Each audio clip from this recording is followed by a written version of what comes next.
I've worked in mental health on and off for 17 years. I've also used mental health services on and off for 22 years, although mostly avoiding statutory mental health services for the last 15. I've felt suicidal and attempted suicide on more than once. I have supported friends and clients who felt suicidal or attempted suicide. I've known people die through suicide, both personally and professionally. In the last year or two, I've been involved in a suicide prevention group in my local area. I'm going to draw on all of these experiences today, looking at theories and assumptions about suicide, information about suicide, prevention strategies and interventions, the impact of all of these, and the idea of collective responsibility. Being suicidal does not mean that a person is mentally ill. Sometimes suicide is a sane response to circumstances.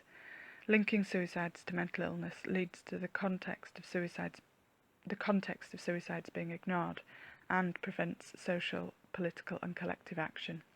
The theory that people who die through suicide are mentally ill is based on the assumption that someone must be mentally ill in order to do this, and that mental illness is a clearly definable thing. Both of these assumptions are problematic. Sometimes suicide is a sane and rational response to a particular situation. For example, I would definitely kill myself if it saved the life of my child, and I would kill myself if the alternative was a slow and painful death. I hope to never be in either of these situations, but if I was, I believe that suicide would be both sane and rational. We cannot and should not see people's thoughts, feelings and actions out of context. It's also problematic correlating mental illness with suicide because mental illness is not an objective concept. It is subjective. What is considered to be mental illness changes over time from culture to culture. The concept of mental illness is problematic in that it pathologizes people, it individualizes their responses and prevents collective actions and responses. And at the same time, it also prevents individual narratives from being heard. The concept of mental illness distances us from the social causes of suicide and collective responsibility to care for each other.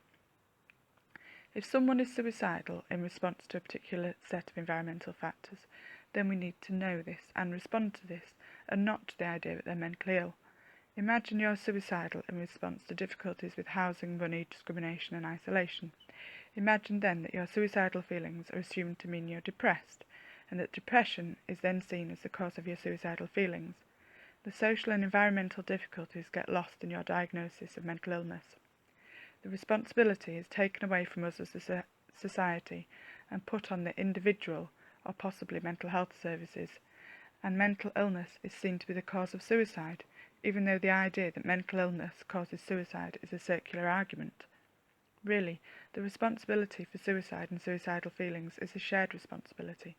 It's the responsibility of a society which allows people to struggle with housing difficulties, which cuts people's benefits, which allows people to become isolated, which allows people to be discriminated and experience hate crime. It should not be seen as the sole responsibility of mental health services or of the individuals who feel suicidal or who die through suicide. So when people think about suicide, they often look at risk factors to assess risk and decide on responses. Risk factors may have some use in terms of identifying social and environmental issues that could then be addressed through political change. However, they still ignore personal narrative and can lead either to unnecessarily coercive treatment or to suicidal feelings being dismissed. I've experienced both of these at different times. Let's look at the examples of depression and self-harm as risk factors. So a link or a risk factor doesn't mean that lots of people in this group will die through suicide. Some will, most won't. It's possible that most people with a risk factor won't die through suicide, even if most people who die through suicide have that risk factor.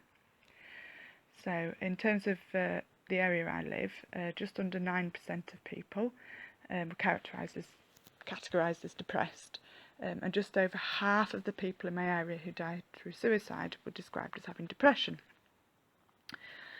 So that's quite high in terms of the people who had suicide, who died through suicide that were depressed.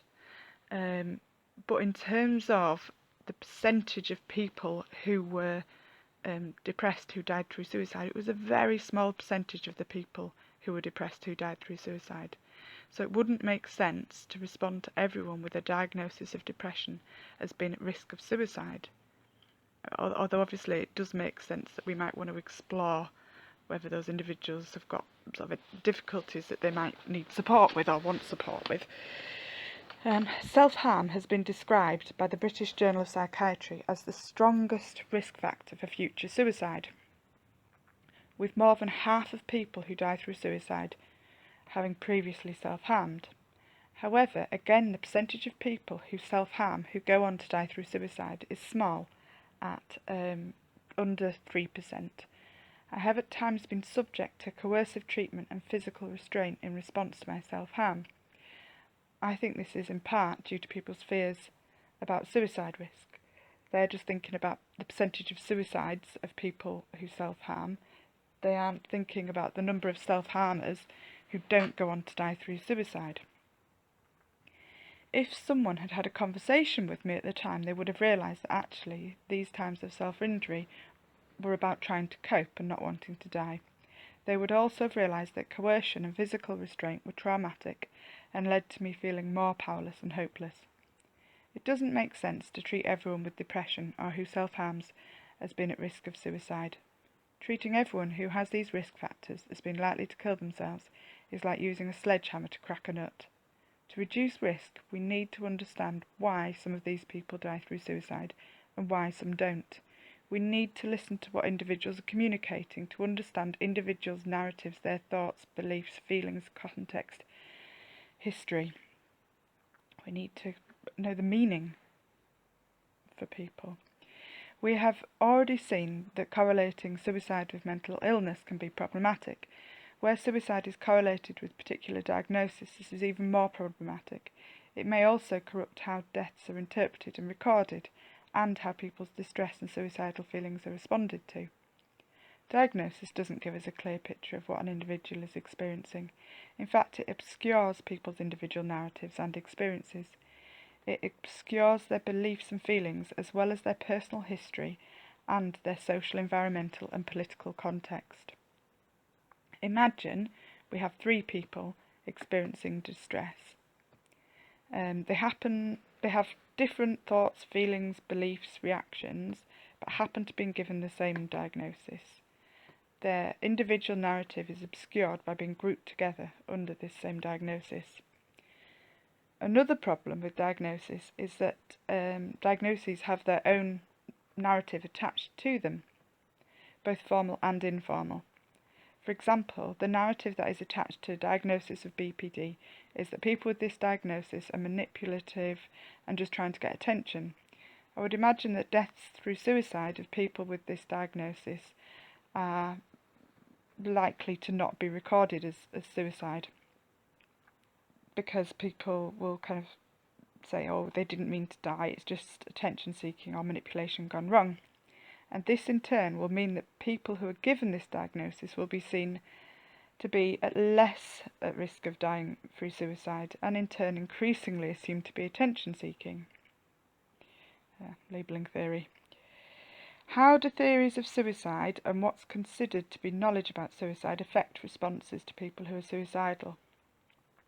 Having been involved in a multi-agency, a multidisciplinary suicide prevention group as part of my work, I have become frustrated by the limited information collected about the social, cultural and political contexts that lead to suicide, and the lack of any information about the personal narratives of individuals. It sometimes seems we are wary of drawing conclusions that point the finger at social, cultural and political contexts, as we don't see these as being the remit of suicide prevention. Suicide is higher than the national average in my area. A suicide audit took place which correlated death through suicide with drug use, contact with GP and mental health diagnosis. It was also correlated with various life experiences, like being a carer, and personal experiences, personal circumstances like postcode, housing situation, ethnicity and sexuality, although ethnicity and sexual orientation were often recorded as presumed or unknown. which is interesting in itself, really, isn't it?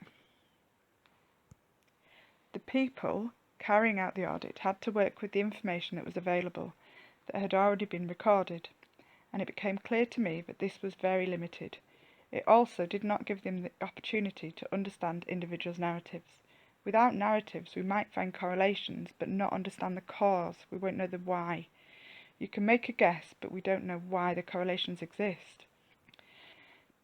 I met with the people tasked with completing the local suicide audit and convinced them that it was essential that suicides were recorded in real time, so that if there were spikes or clusters, we could respond to these.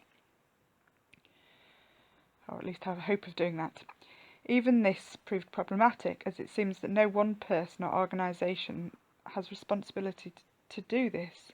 However, it was agreed that police would be aware of most suicides, and it be requested that these figures should be shared regularly with the suicide prevention group, which feels like a move forward. However, the information collected will still be very limited. There'll be no information about people's narratives, their thoughts, feelings, beliefs. Information about people who've recently moved away will not be included in this.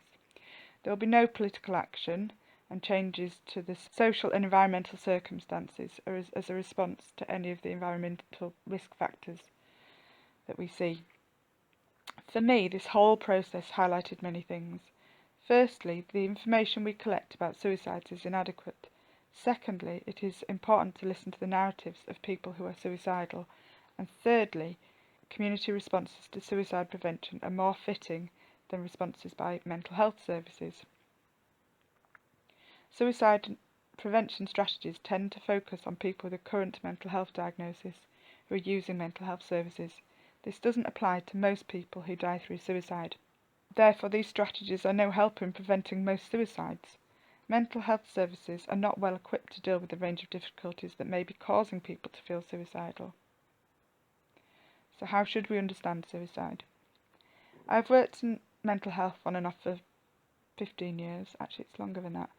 In that time, I've had many conversations with people who felt suicidal or who had attempted suicide, sometimes on multiple occasions. For me, it was always really important to understand these feelings and actions in context and the narrative each person had in relation to this. Without this, I wouldn't have been able to respond in a useful way. People with the same risk factors or diagnosis have talked to me about suicide in very different ways. Difficult social and environmental circumstances are important, and people should be directly supported with these. We should also have record of the impact of these factors that lead to suicide, and should take political action to change the circumstances. We also need to listen to, understand and respond to individuals' personal narratives, including their experiences, thoughts, feelings, beliefs and history. I chatted to someone I know personally in the street the other day. She would count as risky in terms of suicide if you looked at her statistically, because she has multiple mental health diagnoses, suicide attempts. She lives on her own, in unstable housing, got physical health problems. The list is a long list. Had a benefit stopped again. However, she was really clear that she wasn't going to kill herself as she was angry. She feels like the government are deliberately cutting services in order to kill off people like her. Those are her words. She was really clear that this was injustice and that she wasn't going to be beaten. Her response was, "Whatever happens, I'm staying right here." Her personal framing and narrative about her experiences was really important to see and recognise. It's important to know and acknowledge the impact of things like cuts to services, benefit cuts, etc., because clearly these things do have a massive impact, but on an individual basis it's also important to listen to individuals' narratives. So this narrative is from when I was 14. I didn't have a mental health diagnosis. I lived with both my parents and my younger brother.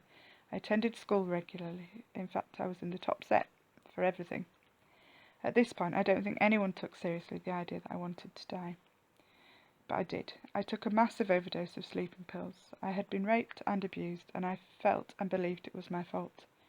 I still lived in the area where this happened and was regularly faced with reminders of it. I had been told not to talk about it and threatened. I thought, I would never be safe because I believed I had done something to cause people to want to hurt me. I was very isolated. I was distant from my family, but also felt responsible for their well-being. I had no friends, having been expelled from one school and now a new school where essentially I was a social outcast. I believed it wasn't okay for me to ask for anything from anyone else in terms of friendship, support or time. I had been struggling for years, but nobody had noticed. I was experiencing flashbacks and I didn't understand what they were or why they were happening. I couldn't sleep and I thought I was going mad. I was ashamed of some of the things I did to try and cope, and recently those things had stopped working. I had no reason to hope that anything would get any better. I think when you have more of the narrative, it gives you more of an idea about why I felt suicidal and attempted suicide. At the time, people were aware that I had recently been raped and that I had been known to cut myself and that I'd been expelled from my previous school, but that was an incomplete picture. If someone had spent time getting to know the rest of my circumstances and my thoughts and feelings, then maybe they would have recognised that I might be feeling suicidal. And maybe they'd have even been able to support me with this. So this is from another time when I felt suicidal. I had good friends, some of whom I shared a house with. I was studying at university and doing well. I was managing money okay. I had the support of a therapist. I don't think anyone but the therapist had any understanding that I might be suicidal, but the therapist knew enough of my history, beliefs and feelings. She had more of a picture of it. Most people responded to the surface me, the student. Medical people tended to respond to the diagnosis I had received by this time.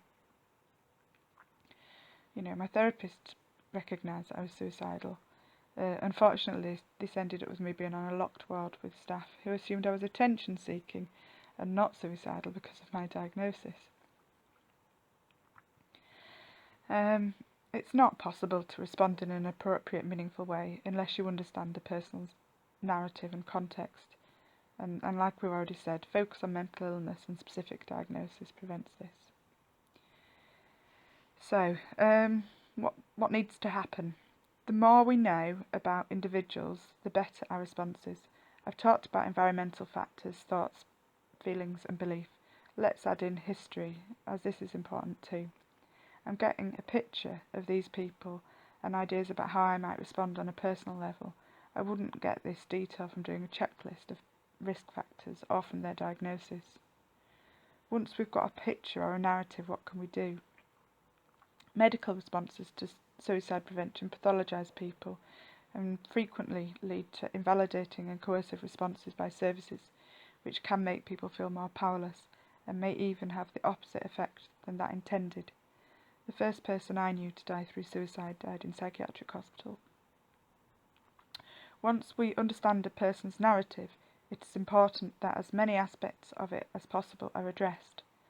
On a personal level, I have found it has always helped me when I have been listened to and heard, and my feelings, situation and history have been acknowledged. And when people have understood my beliefs as well, and my thoughts. Practical help around safety, housing and finance has been useful at different times. It's helped when I've been able to express emotion in different ways and not be pathologised for this. In terms of politics have helped me reframe some of my experiences and connect with others who have similar experiences. They have helped me change my thoughts and beliefs in a positive and empowering way. Mental health politics have enabled me to see myself as a strong and creative survivor who is sometimes disabled by society and not an incurably sick person. Feminist politics have helped me recognise and respond to misogyny as the root of sex-based violence. They have helped me to see it as a political assault experienced by many and enabled me to use my experiences outwardly to try and create change instead of just seeing myself as alone or unfortunate or somehow to blame. I think in a way this takes us back to the beginning. Mutual support is important. We're not islands, and our friendship support networks and communities are invaluable. If we want to prevent suicide, we should be strengthening these, creating a more equal society and responding to individuals in terms of their situations and their narratives.